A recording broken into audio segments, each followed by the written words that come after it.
Hey Dee, how's your project going to trap and relocate your armadillos? Have I got a story to tell you? I know you do, and I can't wait to hear more about it. But save that for the rabbit holes because I know you learned a lot. And let's get this episode started.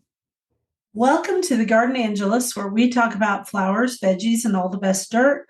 I'm Dee Nash from Guthrie, Oklahoma, where I garden an acre and a half out of 7.5 acres out in the country. And I'm Carol Michael from Indianapolis, Indiana. I have a suburban garden measured in square feet. It's about a third of an acre. We call ourselves Garden Angelists because we are evangelists for gardening. We love gardening and we want you to love it too. Yes, we do. And we aren't afraid to spill the beans and tell all of our gardening secrets, the good, the bad, and even the ugly. But that's enough of who, what, when, where. It's time for another episode, Dee. Hello. Hello, as if we haven't been talking all week by ourselves. Every once in a while, we just have a little chit chat. Yes, if we aren't texting. So tell me about your garden.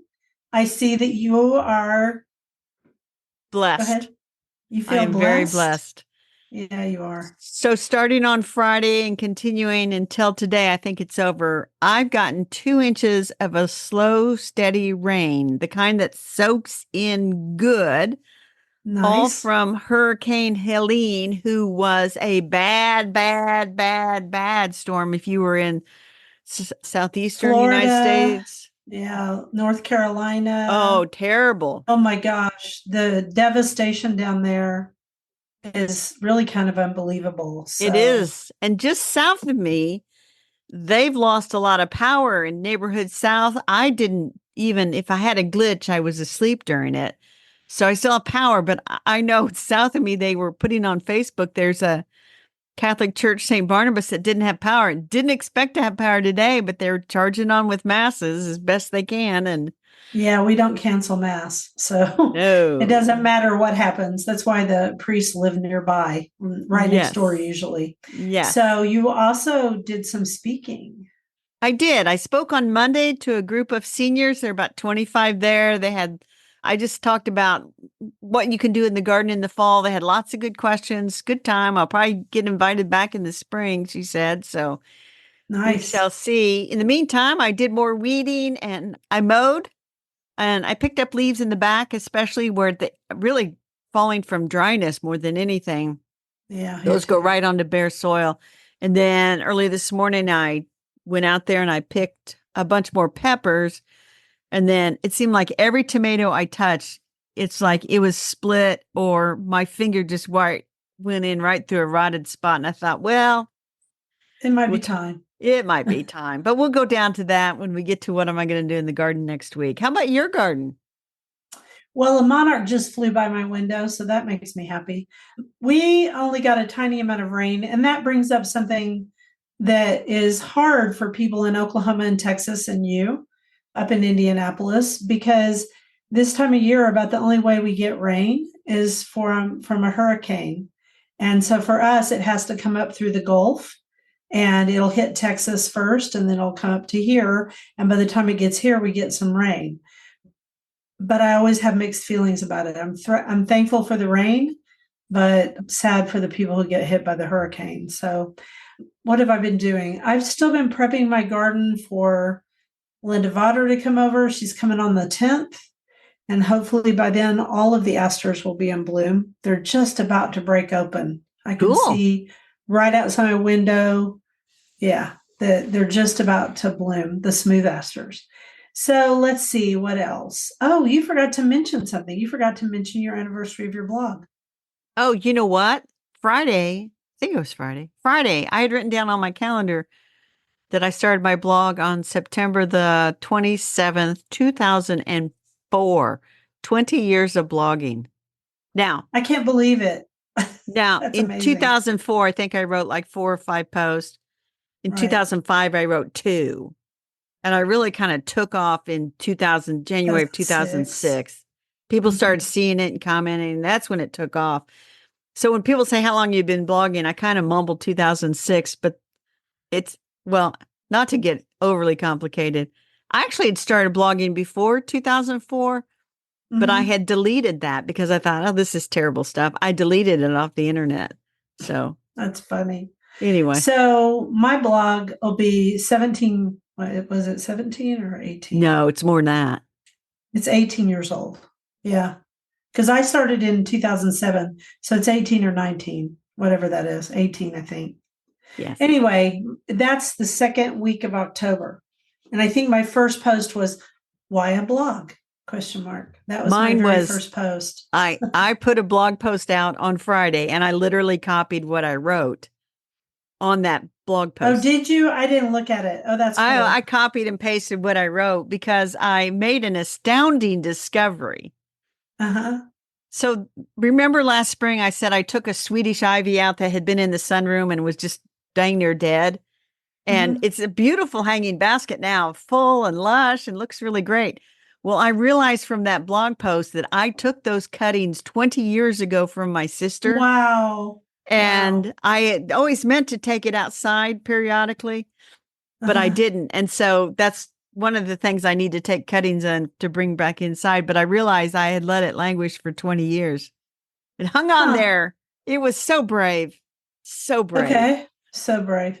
Okay. So speaking of gardening chores for fall, I planted my garlic, which this time I did a soft neck Italian garlic.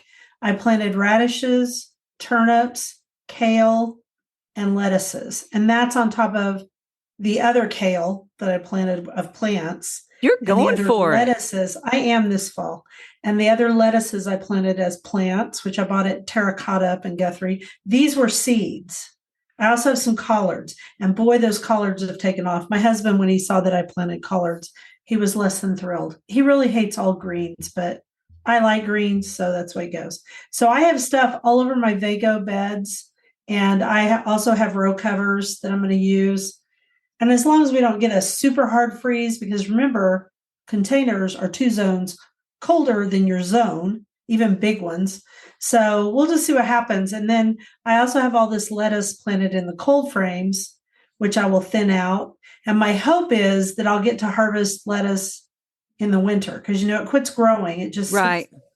which I sort of love. But we'll see. And after our vegetable topic, you may have something else to do, but we I will might. see. So, We will so should we see. play? Should we play favorites? We shall play favorites. You want me to go or you go? I'll go. My favorite is I was out there this morning. I was picking those peppers and stuff. The orange zinnias really look marvelous. And as I was looking at them, a monarch butterfly went flying by, and I thought, ooh, hurry south, hurry south, hurry south. But Yeah, anyway, hurry up. they look really good. Even it's cloudy out there. I took a couple of pictures. We'll put one in the newsletter, Yay. but there's nothing like good old fashioned zinnias, is there? And there's nothing like good old fashioned rain, No, right? there isn't anything like it. I mean, rain makes all the difference. Even that little half inch I got, it has just perked everything up. Oh, So, yeah. so I was sitting here thinking about what's my favorite right now. And I'm going to say it's my oak trees. I have a lot of post oaks. I have blackjack trees too, blackjack oaks, but I have post oaks on this property. And I've been looking at them a lot lately because they're huge. I mean, for Oklahoma, they're just gigantic. And it's because we've taken care of this property all these years. And I just want to give them at a girl, at a guys, whatever they are. Because here's the thing, they've been through ice storms. Yep. They've been through a fire, Yep. and some of them have blackened trunks. The ones I'm looking at right now outside my office don't. They didn't get hit by the fire, but the ones over to my left I can see are still just growing like crazy, dark green, beautiful, lush. And several people reached out to me. We finished up the lot across the street, Right. and everybody's like, "What are you going to do with that? Are you going to plant another meadow? Are you going to do this? Are you going to do?" Oaks I coming said, up. "No, the oaks will come back." And that's because they grow as, what's that called, Carol? It's a grouping. They grow as a Regenerative group. plants. Yeah, they're regenerative plants. So they will come back. And I can, in fact, I've already seen a couple that are just this tall.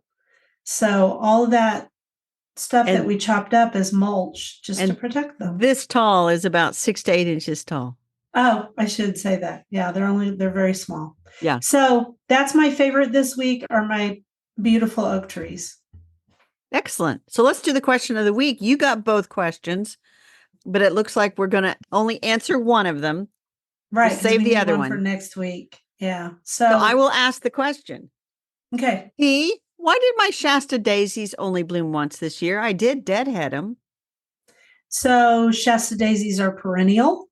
And by being perennial, they have a specific bloom time, which Shasta daisies have a very long bloom time.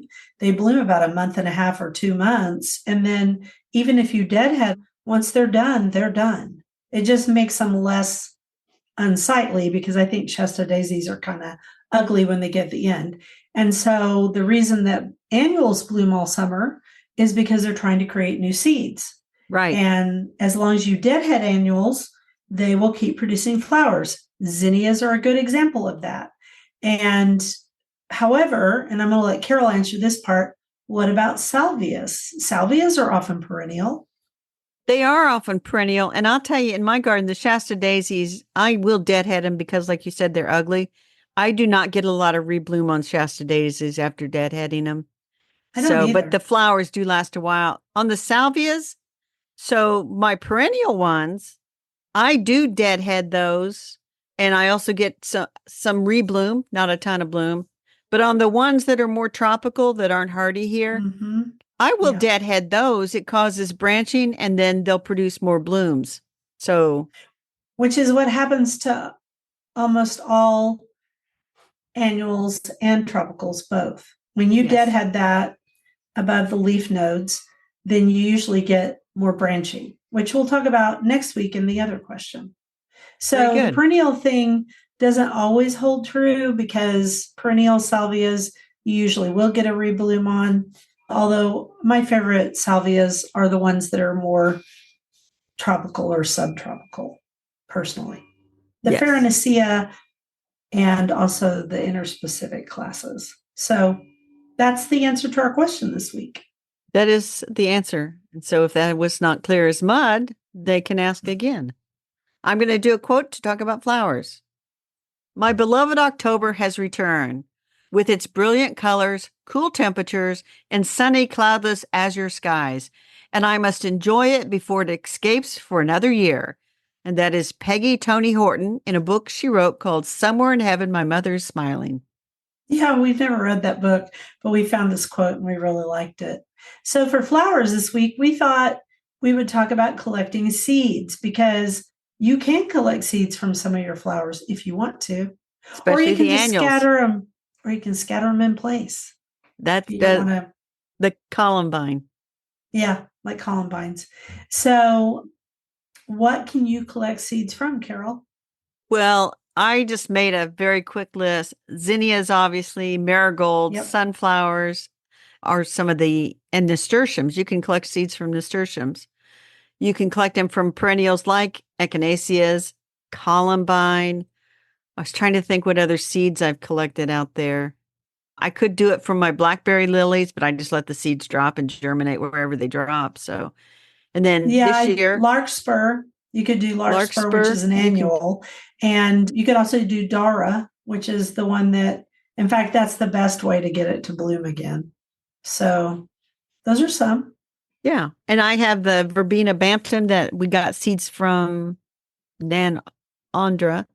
And actually, I was Mhm. looking at that and I think I shall collect some seeds from that. I was telling you that I was going to try that. They're So, very small, extremely small, and it's hard to see because mine are starting to go to seed too. And last year, I don't know if people remember, but in one of my containers, the verbena bantam reseeded itself, and I was like, "Whoop whoop!" I was very excited. And then, oh, I thought of something else. Well, all the verbenas, like the Brazilian verbenas, you can collect seed from them too. And right. I just scatter it around. I do the same thing with the Dara. I do it with a lot of different plants. Oh, I collected seeds this year from the petunias, the climbing petunias. Yeah. So So here's the thing. You may not always get what you expected. Like with zinnias, you may get some variations of color and stuff because they're going to cross pollinate, sure. which brings us to hybrids. Oh, hybrids. You would probably don't want to collect seeds from hybrids because you won't get the same thing. You'll get who knows what. Exactly. And so that is one that you will not collect seeds from. Mm-hmm. And Now, if you're really trying to collect seeds from, say, zinnias or tomatoes, I know this is about flowers, but tomatoes flower and have seeds, obviously, you have to isolate them. So all these people who are flower farmers, they isolate their seed heads. If they're small scale, they take a brush and they brush on the pollen onto the seed head, onto the flower head, where they want between the two parents that they want. And then they put a little gossamer bag over the top. Or if they're like Florette, they use those creepy bottle flies. And then they isolate them in bags. They put the flies in there. It kind of grosses me out, but it's just my own personal problem. I hear the flies do a great job pollinating, better than bees. yes, but we're just talking about regular old gardeners like you and I that are like, hey, I think I'm going to try to collect some seeds because, Right, I don't care exactly what those zinnias look like. I just want pretty flowers. right. So you should always gather seed when it's dry out. And so for Carol, today is very wet still. I don't think it's going to rain, but it just feels moist. Terrible day to Yep. collect seeds. Not a good day. Not a good day to No, collect seeds. Nope. And then you should always ask before you collect seeds in someone else's garden. And since we're going to bring this up, it's called prop lifting. I saw this on Instagram where if you go to a retail store or Uh-huh. anywhere and you try to like snip off a little cutting, which we're not talking about that today, Yeah, but but we might as well bring it up. But or yeah, you okay. try to take seeds from maybe something's gone to seed in that nursery, they call Uh-huh. that prop lifting and it's a I didn't form know of that. shoplifting. Huh. And Oh, because so, propagation, I yes, guess. I yes. guess so. Okay. So All they right. So don't go do ahead. it. Don't do it. Don't take from other people's gardens, and don't take it from the nursery. Like if you're in there and you see a really great coleus, don't pinch off that cutting because that's how they make their money. All right. So, Yes. and also sometimes these things are patented, and that's another whole deal.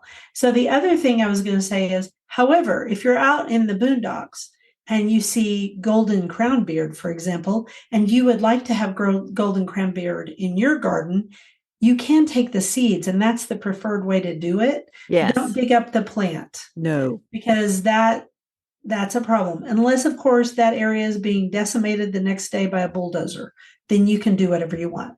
Okay, go Exactly. ahead. Exactly. So once you have your seed, you need to, we'll say clean it, which is to remove the chaff, which is the excess stuff. Like if you just sprinkle it all in, like when I've done sunflowers, you get all kinds of extra debris. So Yep, you you really do. should try to get rid of that extra debris so you just have the seed. And Yep, depending on the size of seed, this is where some people are really good about this. Some people just put the seed and everything in a bag and hope for the best. yeah. You can, if you're big into it, you can do some sort of sifting, but you have to have different sizes of sieves.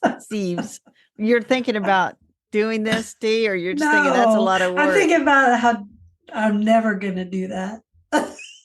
Well, But you I can do, understand. I just take the stuff off when I yeah. get the seeds, and then I sprinkle the seeds in a paper envelope and I label it, and that's all I do. Yes, that's pretty much all I do. But sometimes you can end up with a bunch of stuff, and then you might want to clean it a Yeah. little bit. And this is Yeah. where they also do that winnowing, which we saw that on Gardener's World, which, they kind of use like wind to blow the chaff away and keep the seed. And I'm like, if, with my luck, everything would just blow off into the wind. I don't know how exactly they do Well, that. they don't have wind like we do. It's different. No, no, So then you store them where they're cool and dry.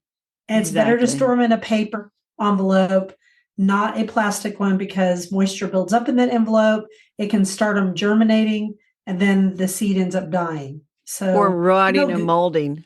Yes, which is gross. And then you don't always have to refrigerate. If you want to, you can. But here's the deal about refrigeration: there are some seeds that require cold stratification, especially natives.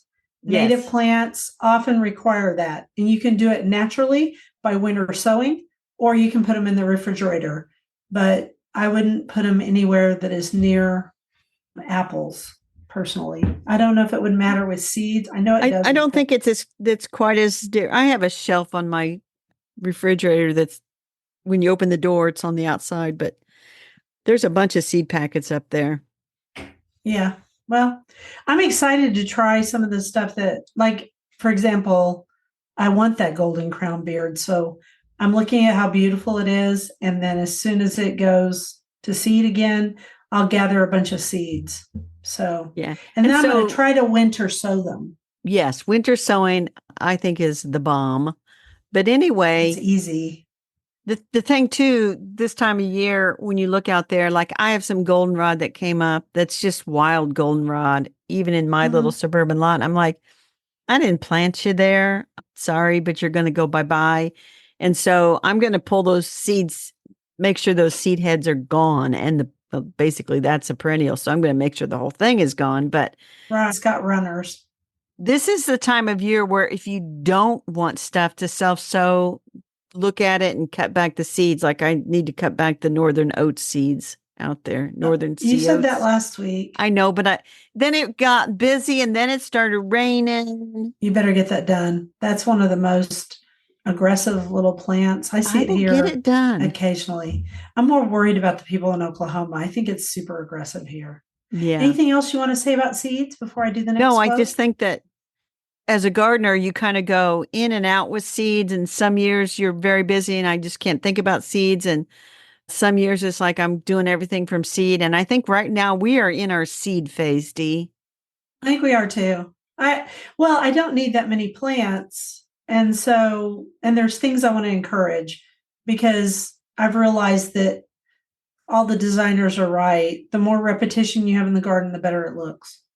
Yes, that is true. And it's easier and it's easier to take care of if you use stuff that reseeds but doesn't, viciously reseed. That's So correct. there, all of these things. So ready? Yes, you do the quote. When I rise up, let me rise up joyful like a bird. When I fall, let me fall without regret like a leaf. That's by Wendell Berry. Anyway, I found it on Facebook on Garden of Bright Images. I love Wendell Berry. We love Windleberry. You know, I'm kind of amazed. I talk to people like that are from that area and they have no idea who Windleberry is. It's And because I'm he like, has no telephone. It's because he doesn't advertise. It's but because he just he's written he, some great novels. he's written great novels. He's written great pieces on farming. He's written great pieces on nature, and he helped save that one river. So they should know who he is, but they don't. Okay, vegetables. This came interesting. Where did I put my magazine? I just had it here. Mine's So I right was looking here. through it again. Ah, there it is. I had closed it and put a book on top of it. Next week's book. All right. So this came from this topic was beets we'd like to grow, which you started laughing when I said let's do this. But we both kind of got into it afterwards. It came from a magazine article called A Taste for Beets: Why You Need Bull's Blood and Crosby's Improved Egyptian in Your Garden. And it's by Wayne Winterroud. And Wayne Winterroud was the vegetable garden historian. Yes, he knew all the histories of all the garden plants. And so it's amazing. This is a really lovely article. And I like how this article's on page 7. I mean, they just get right to it. They do get right to it. And I want to say that Wayne, you looked him up, and Wayne died. He was born in 1941 and he died in 2010. And he wrote this article in 2002. Yes. So there's a couple of questions I want to ask you before we jump in. Okay. Jump into Beta vulgaris. I love the name vulgaris. Vulgaris means common. Exactly. Knowing the names of things, the botanical names, is a lot of fun. I mean, you don't have to go crazy with it, but if you know certain things like vulgaris, then you know it's common. And I Exactly. love that. It's not vulgar, it's just common. And everybody likes common things. Okay, so here's my questions for you.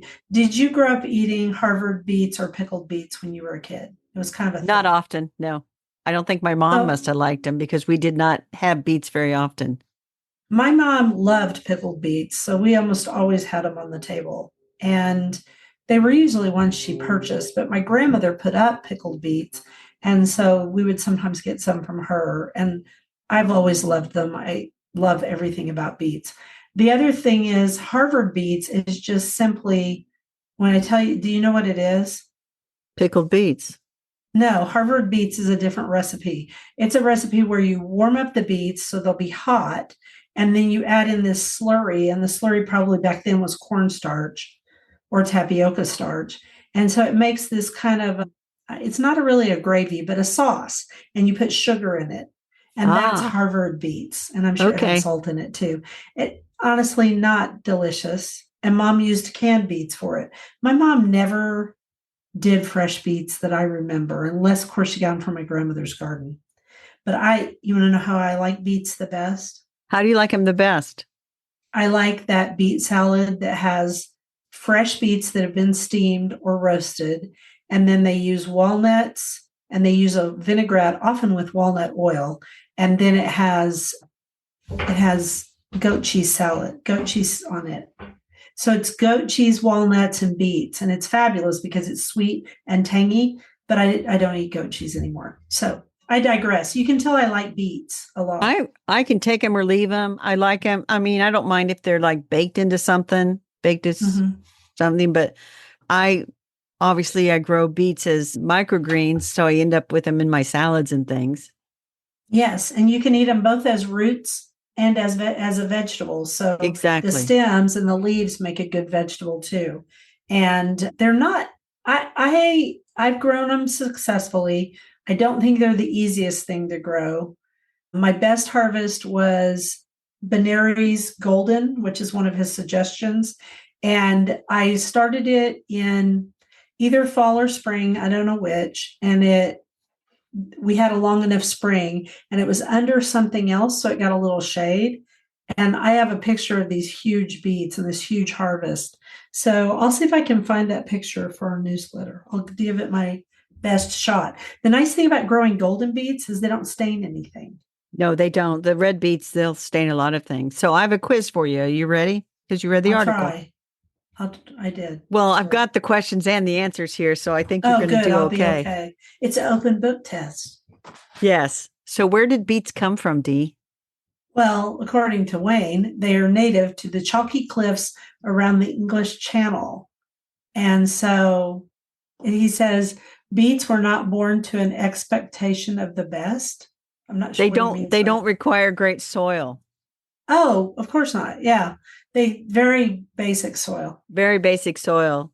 And there are two crops that you can get out of beets. Name the two crops. We already talked about that. You can do their leaves or their roots. Exactly. And even the very mature leaves you can do as greens like your collards. Yes, and they're delicious. And you find them in salad mixes all the time now. Exactly. You can, yes, you do. You can spot them. Yes. And why do beet seeds look like pieces of granola cereal or like grape I nuts? can answer this one without looking, of course, because there are more than one beet seed because they're small. And so you really get a clump of seeds when you grow them. And I didn't know that until you taught me that years ago. Yes. And so that's why you always have to thin beets. And then the thinnings do not go to the compost pile, they go to the You salad eat bowl. them. Yeah, you eat them. Yes. And you can, I think it's Johnny Selected Seeds. If you're like, do not want to thin your beets, they sell a beet seed that is just one that's been broken out into the singular. That seems like unnecessary. I did try it though. I don't think that's necessary. It's not that hard to thin them. And that's a fun thing to do on like an afternoon where it's warm outside, sort of. The sun is warm, but the weather's still cool. That's right. So, according to Wayne, what is the best red beet, Carol? He says it's red ace. Never grew it. He says few leaves, but uniform blood red flesh with little zoning. That's the rings in the center. Tender and sweet at any size. It's a good keeper. Interesting. And then how do we store beets? Well, he says you can store them pretty much in moist conditions at just above freezing. And he says if they're good when they go into storage, they're good when they come out of storage, even if it's at the end of a long winter. Yeah, I mean, they keep forever. They really do. They keep a long, long time.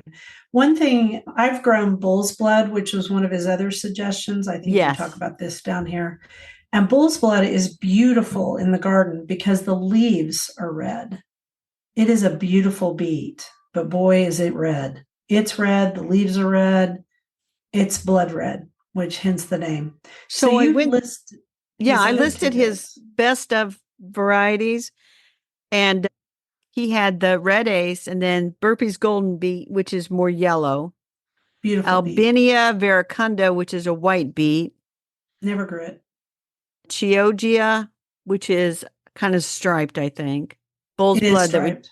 bull's blood, cylindra, which I think is rounder, and then McGregor's favorite, which he says is an old Scottish variety, predates Peter And Rabbit.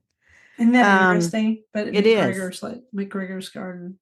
Also interesting is Wayne did not list the most common beet variety that I see on the seed racks, and that is the Detroit dark red.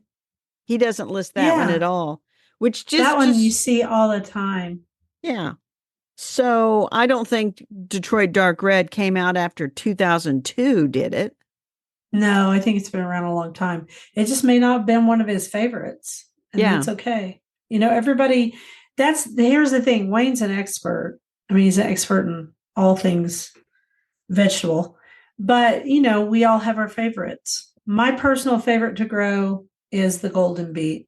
And I also like when I buy beets in the store, if somebody has the golden beet, that's the one I buy to roast because then it doesn't get red all over every other vegetable that I'm roasting. And I do a lot of roasted vegetables in the winter. So, Yeah. I and just did a fall. quick, yeah, Detroit dark red. I just found a thing that says it was developed by the plant breeders in the late 1800s. Yeah. Most beet varieties are pretty old. Yeah, I don't think anybody's, Nobody's yeah, nobody's saying, I there's need to grow a new beet variety. Yeah, there's money in beets. No, not really. Okay, so I like this part where you said it's versatile. You can pickle, can, boil, roast, and the leaves can be used in various ways according to how old they are.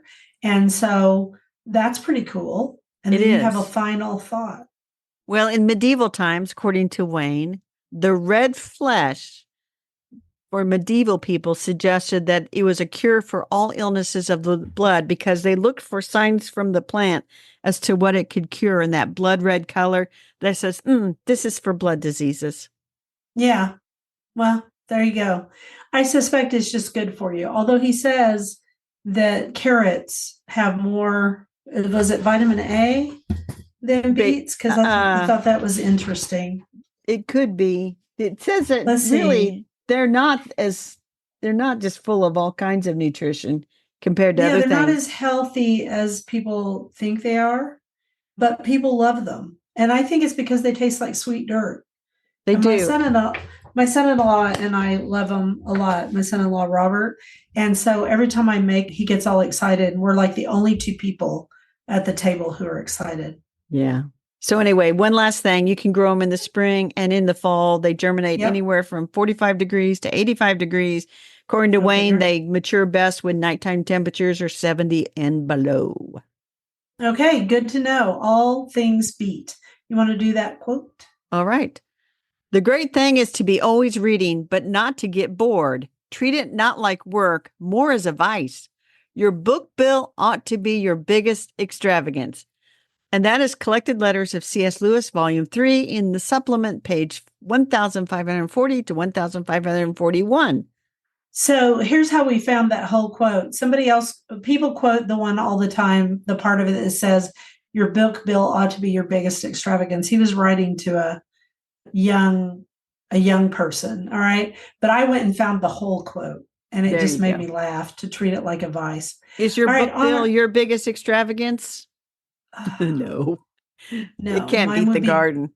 mine would be gardening. Yeah. Gardening is, and Yeah. I always giggle when people say, wow, that's expensive when they talk about gardening. And I'm like, yeah, Yeah, you just wait. Because a lot of Well, people think they're going to get into gardening to save money.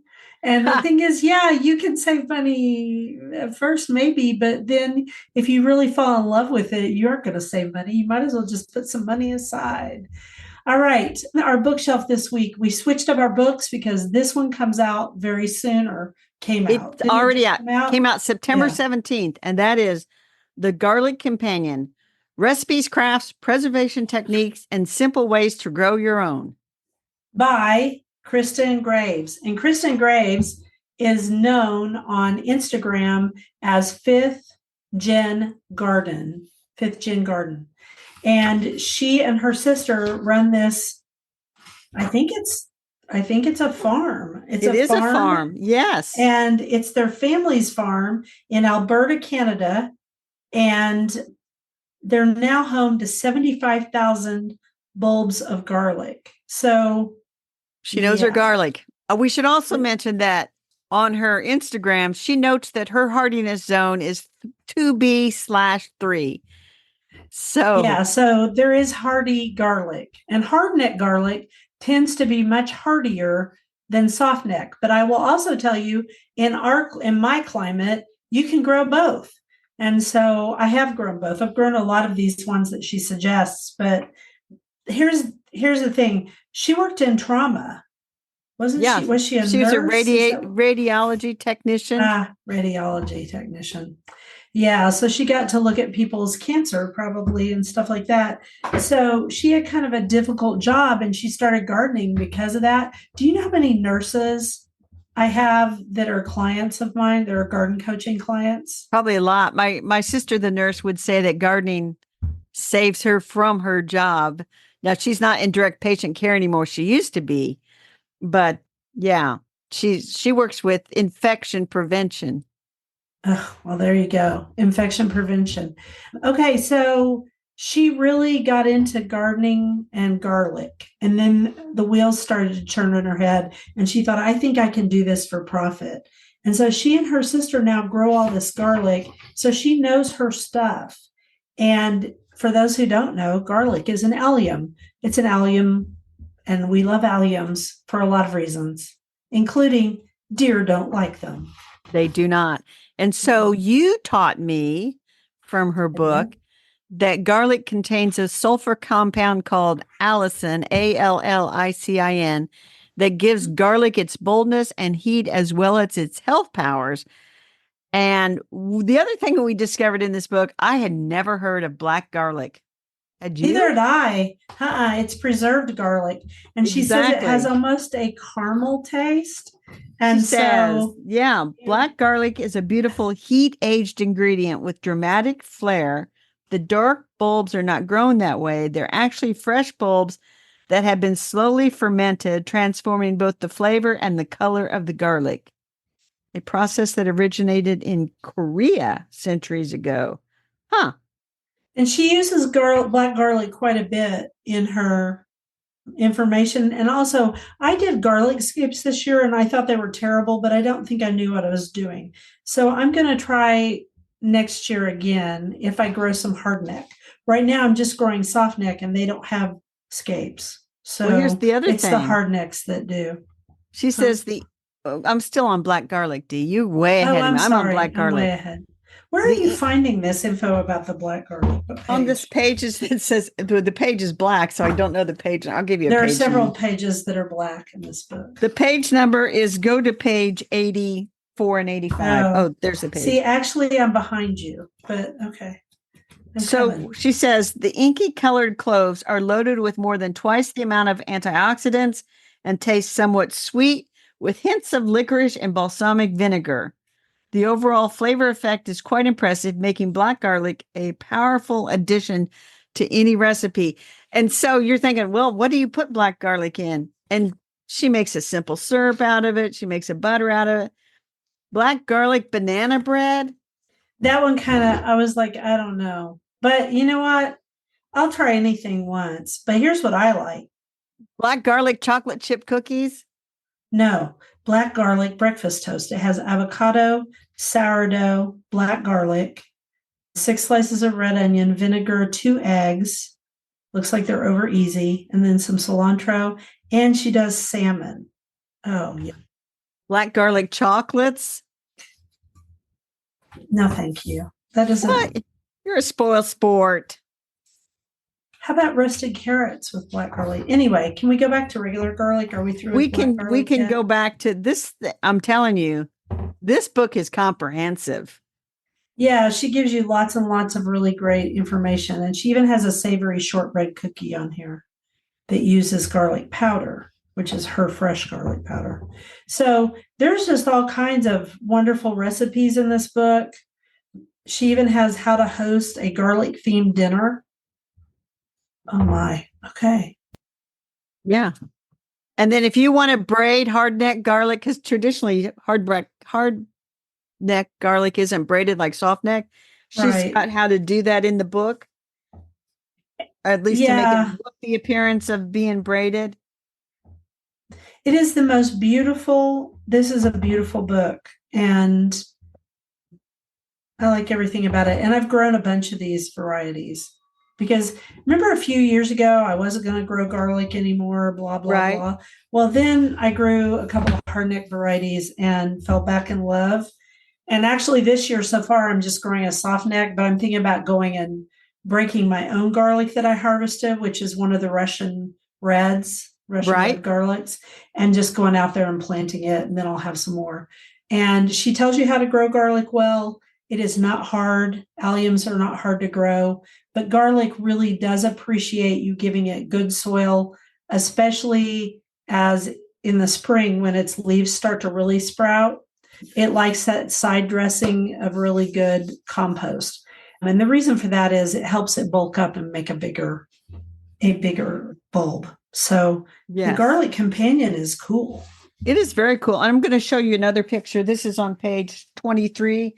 She shows the difference between a hard neck variety and a soft neck variety. If you do, which I never thought about the fact dissection. I never thought about the fact that the soft neck has so many more cloves in it, and it does. But the hard neck usually tends to be a little bit bolder in flavor. Yes. And the other thing that's really garlic this year? I have not grown garlic for several years, but since this book is in hand and it's about ready to be the season to plant garlic here, I might get some, just like 1 or 2 bulbs and split them apart and plant a little bit for next year. Yeah. Buy organic garlic because organic garlic isn't sprayed with stuff. Well, here's the other thing I like about this book. If you go to the acknowledgments. Yes. I mean, she is a 5th generation farmer. Yeah. She says, I owe everything to my parents. When I said I wanted to learn as much as I could about farming and how to operate the equipment, they showed me how. Mm-hmm. When I wanted to quit my job, they gave me unwavering support. When my business expanded and I needed help, they willingly offered their time.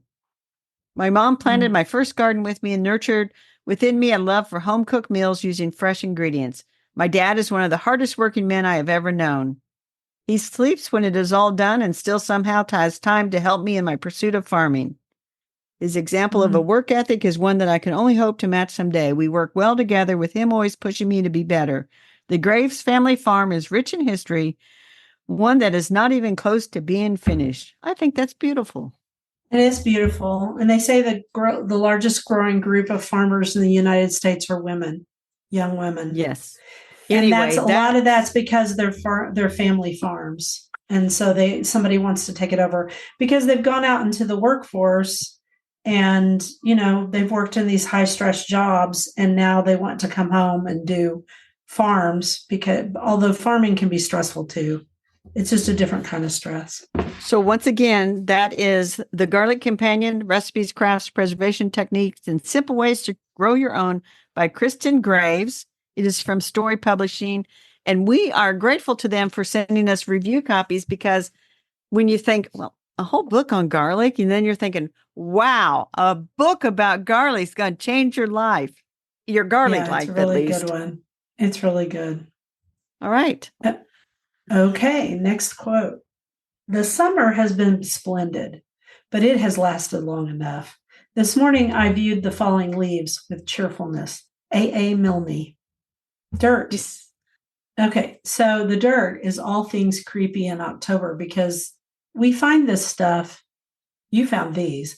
We find these things and we think, do we want to share that? And we go, no, we'll save it for October. Yes. And so the first all things creepy that I found this last spring on a YouTube video, because I'm Mm-hmm. always very interested in like the mudlarking and archaeological digs around like old homesteads and things like this. Well, over there in England, in it's going to get weird really quick. Over in Rochester, England, they did an architectural dig and they go out Mm-hmm. with metal detectors and things. And what they discovered was an intact witch's bottle. Mm-hmm. What's a witch's bottle, you ask? I had never heard of it. Mm-hmm. So they were from Wikipedia, it says. Since at least the early modern period, it has been a common custom to hide objects such as written charms, dried cats, horse skulls, concealed shoes, and witch bottles in the structure of a building. Who is drying cats? I That's gross. don't forget about that. Okay, sorry. Folk magic contends that witch bottles protect against evil spirits and magical attack and counteract spells cast by witches. And so it goes on to say that a white witch or a folk healer would prepare the witch's bottle Uh-huh. and it usually contains something of the victim who's had a spell cast upon them, like their Right. hair or nail clippings. Or Anyway, and then urine. they She would didn't want to bury say them. urine. And Yeah. they often have red thread in them too. And Yes. it says from Sprite traps, but I have no idea. whatever. I think there aren't sprites, but okay, go ahead. So So then they would later, bury it in the hearth of the house or they would hide it, like bury it on the property somewhere so it couldn't be found. And as long as it existed, the bad witch couldn't get at you, so to speak. okay, sure. Anyway, and so it goes on. I won't go through it all. It's just kind of a weird thing. It's And just they, a weird deal. And they found this one, and that's what got you started well, yeah, looking they at it. found this. And what's interesting about it, it was intact and they could look down in and they could see human hair Yep. and stuff in the bottle. So they knew what it was and, Uh-huh. it could be studied more. But they're mostly found in England, but they have found occasionally they find one around areas of Pennsylvania. And I couldn't find the video, but I think I saw a video where a guy around Galveston, Texas, they wash up on the beach, these witches bottles, and he's got a collection Huh. of them that creeps his wife out because they're outside on the fence. So I'm going to link to the YouTube video of this archaeological dig. It's about 16 minutes. If you go to about the 8-minute mark, that's when they start talking about this witch's bottle. Interesting. I thought it was very So it's interesting. active as long as it remains hidden and unbroken. And so you said people went through a lot of trouble to hide their bottles. Yeah, you don't want that bad witch finding them. And No. so they're often buried underneath fireplaces, things like that. So So interesting. they find them occasionally, but this was one that was as bad as intact as you could expect. And it's not clear. It's like an earthenware vessel shaped like a Yeah, like bottle. stone or Yeah. clay or whatever. Yeah. How So interesting. it is extremely interesting. But I would not want to encounter Ooh, one. Woo. Anyway, that was creepy number 1 for October. I'll we do have a more quote. creepies. I'll do a quote. The end of the summer is not the end of the world. Here's to October. A.L. Milne again. Okay, just one thing I want to say spiders. It's becoming spider season. We're seeing spiders. And so Yes. spiders, black cats, all those things get a bad rap. Pumpkins. Think about all the things in October, right? I don't know why. I mean, I know why black cats because people said they were witches, familiars, but they're just black cats, people. And they're my favorite next to Russian blues because Russian blues are actually about cats too. But I was thinking about spiders and how people are creeped out by spiders. Uh-huh. And but they're here at the end of the year and you see them because they're getting ready to have all their little eggs, or they do have their eggs, and they're getting ready to go away for the winter time. So it's nothing personal. It's nothing personal. Spiders don't want to hurt you. Well, and I read something the other day, and I don't know where I read it, but it said that You are never more than 10 feet away from a spider. That's how prevalent they are. Yeah, they're everywhere. And So, ticks are part of the spider family, the yes, little you're never more than creeps. 10 feet away. And then if you want to really get creeped out, Never Home Alone. I forget the name of the author. That's a book we talked about years ago about all the creepy crawlies and things that live in your house with you. Anyway, And it's okay because a lot of the spiders especially are taking care of the other creepy crawlies. So it's all good. it Sort is of all like the good. snakes. The snakes are the same way. All right. So ask me about my rabbit hole. Okay, your rabbit hole is deep and deep and deep. And so we teased about it at the very beginning. So let me shut up so you can tell us about it. Okay, so my husband disturbed a skunk in the he had put a trap right down by our deck. And so he disturbed a skunk, and that meant that the skunk sprayed. It did not get on Bill, but it got on everything else. My husband, not thinking about it, thought it was okay to just not deal with it. And so I woke up and I thought, what is that smell in my house? Because, of course, it wafted in. Now, you Yes. might think, well, that's just irritating, right? There's so much more. Skunks have alpha gal in their scent glands. So it's actually quite serious. And during skunk mating season in the spring, all the groups on Facebook remind all the newbies that there is a skunk issue. Okay. And so, because when they try to go mate with each other, just like the deer, they go out and they get squashed by vehicles. I mean, that's why Yes. you see so many skunks in the spring. That's why you see so many deer in the fall, because the deer rut starts in October.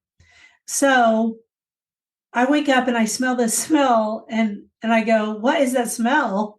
And then I'm walking through the house and I'm getting dizzy and I'm like, what the heck? And so I call Bill and Bill goes, oh, it's the skunk that's outside at the deck. And I was like, that skunk has got to go. And so I had to look up online what to do about skunk smell. And I have a bunch of air filters in the house, and I turned all those purifiers on, but it wasn't enough. And I put out vinegar everywhere, and that wasn't enough. And so I looked up on Reddit, which is the land of weird. Reddit is the most strange place on the regular internet, not the dark internet. And so you can find out anything on Reddit. You And sometimes the can. information is really good. And this time it was really good. So this is how you get rid of skunk smell. You use a quart of hydrogen peroxide, which is one fresh bottle. You use a quarter cup of baking soda and 1 to 2 teaspoons of liquid dish soap. They say preferably Dawn, but Dawn dish soap has mammal in it. So if you have alpha gal and you're having to do this, first of all, wear your respirator, and then don't use Dawn, just use any liquid dish soap. You can also use vinegar, but the problem with the vinegar is it can react with some of the other chemicals. So Bill used all this, and we happened to have a power washer.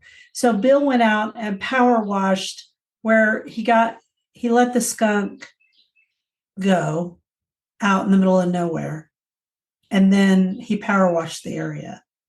Okay. Uh-huh. So anyway, that was all good, except for the part you don't know, Carol, is that I went to water a plant. I mean, it worked. I mean, the smell was basically gone.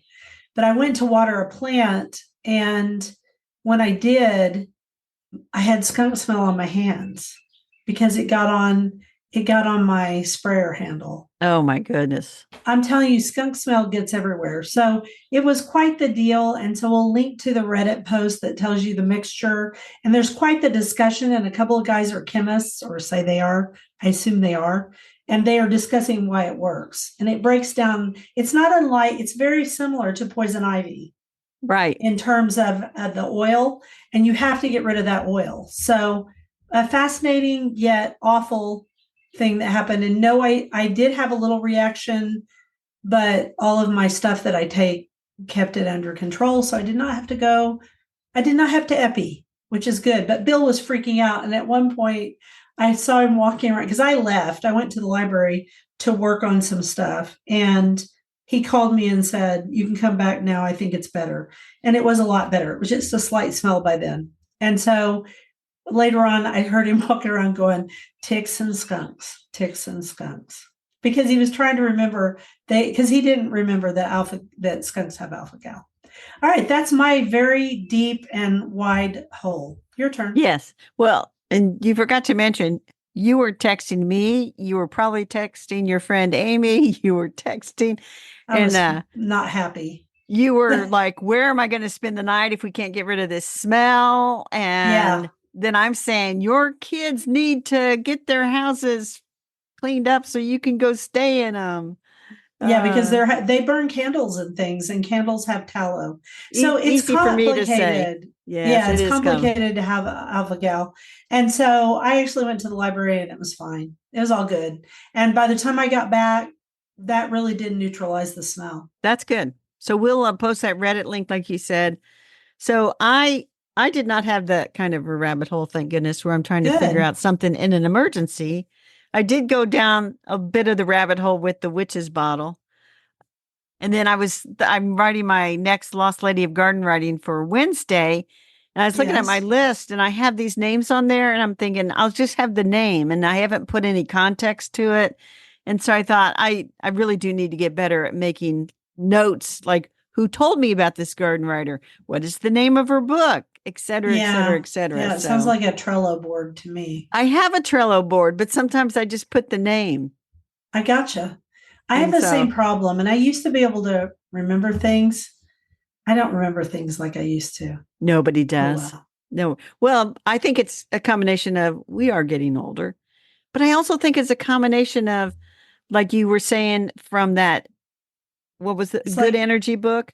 We're not yeah, designed to absorb as much as we are absorbing from the internet. Our brains are full. They are full. yes, they are full. They are full, and we're not used to knowing every disaster that happens all over the world That is as it correct. happens. And so it's complicated. So it's complicated. All right. All right. Are we done? Oh, No, we no, we got to have do our garden garden commissions. commissions. So mine's easy. I'm going to keep weeding. I might plant beet seeds now because I've got a taste for it. And Duluth sent me overalls. Thank you, Duluth. They are so stinking cute. Mine have, I think, chickens on them. And they're really pretty. And I am immediately going to send them into Insect Shield to have them permethrin bonded. And for those who want the code, it's D Nash RDR, all one word. And you can get 15% off. But I'm going to do that and get them permethrin bonded so I can tuck them into my boots and socks and wear them outside this fall. And Duluth also sent me another pair of overalls, and mine are some Gosh, they're sort of so nice. flower green. They have sort of a green background with flowers on them. They're beautiful, and so I am going to wear those when I'm doing my fall chores. So Good for I'll look you. I'll look quite stylish out there. Yes, you will. We both will. Yes. So I'm going to take some cuttings to root plants, like I said I was going to do last week. I'm actually going to do it, I think, this afternoon. Probably harvest the last of the tomatoes and peppers. Like I said, there wasn't much out there this morning. I think it's time to rip out the vegetable garden, start putting layers of leaves on those beds, get some tidy up of other annuals and things. I got some mums early and they're just starting to crack. I mean, early. I got them in like June, July. They've grown Wow. well. They're just starting to crack color. Might get just a few more. I was inspired by your lovely decor on your outside of your house last week, so we'll Thank see. you. I like my decor. Megan and I went with Maddie to the local nursery and we bought her decor. So Excellent. I that think I was saw a fun. picture of that somewhere. Probably. You probably did. All right, I that's bet you saw her on a tire swing because they have a tire swing and we were swinging her. So there you go. Well, thank you for listening to The Garden Angelist. I hope you've hit that subscribe button so you don't miss a single episode. We publish every week on Wednesdays at 12 a.m. Eastern Time. but if you subscribe to our free Substack newsletter, you'll get a link to listen to the podcast a whole day early. And if you want to help support us, use our affiliate links. If you buy something after clicking through on them, we earn a small commission and it costs you nothing. Or you can set up a monthly subscription through Buzzsprout or a one-time donation through PayPal. Thank you to everyone who has done so. It helps us pay for podcast hosting. It was lovely to chat with all of you over the Garden Gate. Bye until next week. Bye, everybody.